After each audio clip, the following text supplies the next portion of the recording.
Assalamualaikum warahmatullahi wabarakatuh. Assalatu wassalamu ala asrafil anbiya'i wal mursalin wa ala alihi washabihi ajmain. Yang saya hormati Bapak Muhammad Rio Marco selaku guru pengampu mata kuliah akhlak.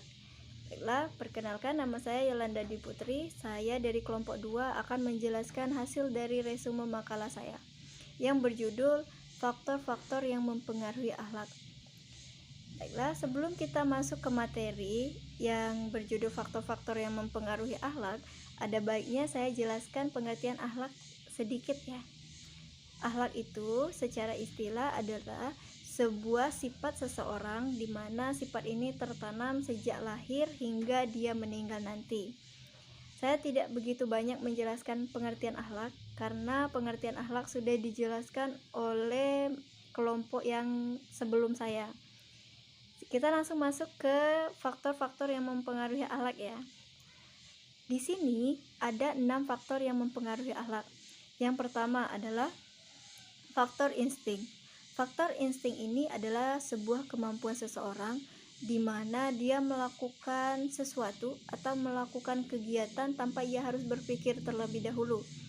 Maksudnya hal-hal itu sudah terjadi tanpa dia harus rencanakan. Seperti itu. Yang kedua adalah faktor bawaan. Faktor bawaan ini adalah sebuah faktor di mana akhlak seseorang tersebut bisa diturunkan dari kedua orang tuanya atau dari gen kedua orang tuanya. Yang ketiga, faktor lingkungan. Faktor lingkungan ini sangat penting menurut saya dan sangat berpengaruh juga untuk akhlak seseorang. Karena kenapa? Karena lingkungan adalah hal yang paling dekat dengan kita. Jadi bagaimana caranya kita harus pintar-pintar memilih lingkungan kita. Karena tidak banyak orang yang terjerumus ke dalam hal-hal yang tidak diinginkan karena salah lingkungan. Kemudian faktor berikutnya adalah faktor kebiasaan. Faktor kebiasaan ini hampir sama seperti faktor insting, tapi lain halnya kalau faktor kebiasaan ini dia adalah sebuah hal-hal yang sering dia lakukan, kemudian dia tunjukkan untuk ketika dia keluar, misalnya keluar dari rumah. Contoh faktor kebiasaan ini adalah seperti misalnya seseorang sering membaca Al-Quran setelah sholat maghrib, dan ketika dia misalnya bermain ke rumah temannya, dia akan melakukan hal itu juga.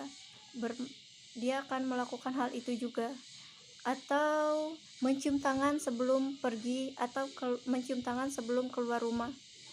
Ketika dia bermain atau bertemu orang tua dari temannya atau bertemu dengan guru-gurunya, dia akan melakukan kebiasaan seperti itu, mencium tangan sebelum pergi. Baiklah, faktor selanjutnya adalah faktor kehendak. Faktor kehendak ini adalah sebuah faktor di mana dia menjalankannya setelah dia berpikir.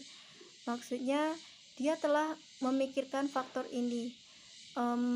Faktor ini baik atau tidak untuknya.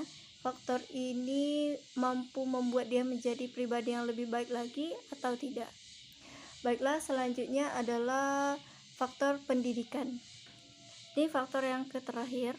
Faktor pendidikan ini menurut saya sama halnya seperti faktor lingkungan, karena dia sangat berpengaruh untuk kehidupan seseorang, untuk membentuk akhlak seseorang. Misalnya ada sebuah anak yang menempuh pendidikan yang dimana pendidikannya itu adalah yang sekolah Islami. Nah, dimana anak tersebut pasti akan melakukan hal-hal yang Islami.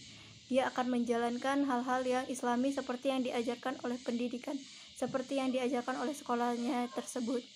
Lain halnya lagi untuk anak yang tidak menjalankan pendidikan yang seperti itu, atau anak-anak yang sekolah di sekolah umum, atau bahkan anak-anak yang terkenal dengan kegiatannya yang seperti brutal, yang lebih terkenal sebagai nakal.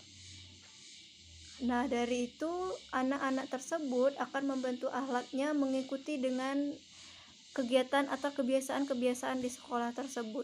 Yang tadinya brutal, mungkin dia akan mengikuti juga brutal seperti teman-temannya. Mungkin itu saja faktor-faktor yang mempengaruhi akhlak seseorang yang dapat saya sampaikan. Jika ada salah kata, saya mohon maaf. Kepada Allah saya mohon ampun. Saya akhiri, wabillahi taufiq wa hidayah. Wassalamualaikum warahmatullahi wabarakatuh.